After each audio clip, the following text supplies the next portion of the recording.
Vejo que a igreja está debaixo da doutrina de Jezabel. Continuo nela? Bom, você precisa entender aí é que o próprio Jesus trata com essa igreja, tá? Ponto 1. Se isso que você está é uma igreja, o próprio Jesus trata com ela. E ele trata em alguns estágios. O primeiro estágio, está escrito em Apocalipse, tá? Apocalipse 2 vai dizer que o primeiro estágio ele vai dar tempo para ela se arrepender. Então, o que você tem que fazer nesse tempo? Orar para que o Senhor traga luz para o meio, ora para que o Senhor ilumine o coração dos líderes, ilumine o coração dos membros, para que eles percebam essa doutrina, essa influência na igreja. Segundo ponto o próprio Jesus coloca uma doença na igreja. Sim, Jesus coloca uma doença, na verdade, na Jezabel, em quem se envolve com ela. E depois ele mata ela. Depois ele fala que quem resistir a essa falsa doutrina, ele vai entregar algumas maravilhas, e ele fala para ouvir ao Espírito. Você precisa entender qual é o estágio que essa igreja está. Então, se você perceber, e você amar muito aquele lugar, e perceber que até então os irmãos estão no primeiro estágio, que é onde Jesus está liberando ali um tempo para arrependimento, é o momento onde você tem que levantar muito incenso naquele lugar, para que eles se arrependam, tá? Depois, quando você levanta o nome de Deus naquele lugar, o próprio Deus trata com essa igreja. Agora, se essa igreja já passou pelo estágio do arrependimento, tá? De forma pública, assim, alguém falou isso, tá público isso, todo mundo sabe que existe uma influência ali de Jezabel. E os líderes não se arrependeram, então você sai de lá. Então, o que mede que eu fique na igreja ou que eu saia?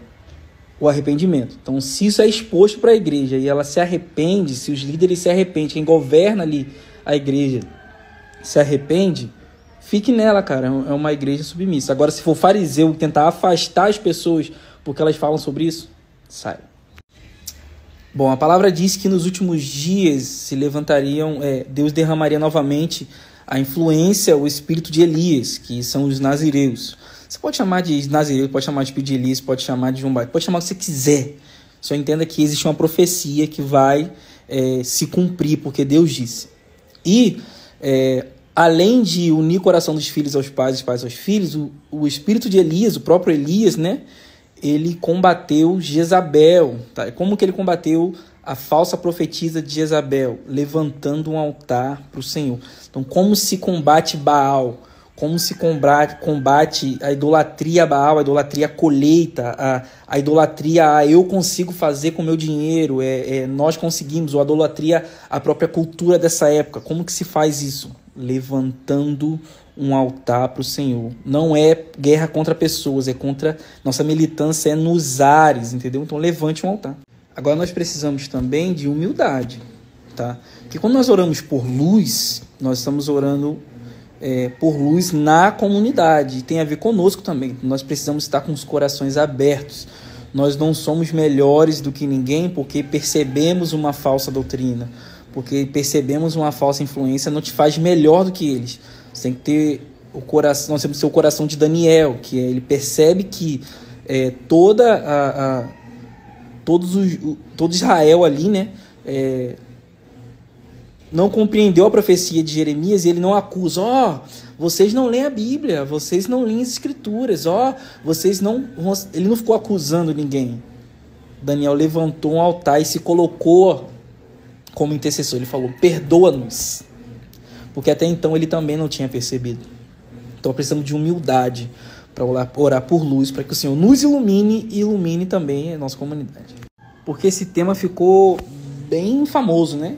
O tema de Jezabel e tal, muitas pessoas influenciam falando sobre isso. Só que aí tem uma pessoa de bastante influência que fala, onde estão os nazireus que vão? É como se o nazireu fosse fazer guerra contra a Jezabel, ou então fazer guerra contra uma pessoa, tá?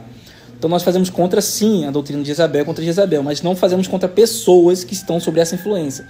A nossa oração até o final é para que essas pessoas se arrependam, tá? Então, como faz isso? Ore por elas. Jesus não fala no seu Sermão do Monte, ore pelos seus inimigos. Então, ore por essas pessoas. Sim, ore muito por essas pessoas, para que elas se arrependam e parem de ser influenciadas por essa falsa doutrina.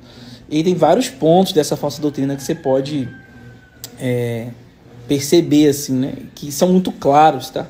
Mas não tente fazer guerra contra pessoas. Você está fazendo guerra contra uma influência. Então, levante o nome de Deus.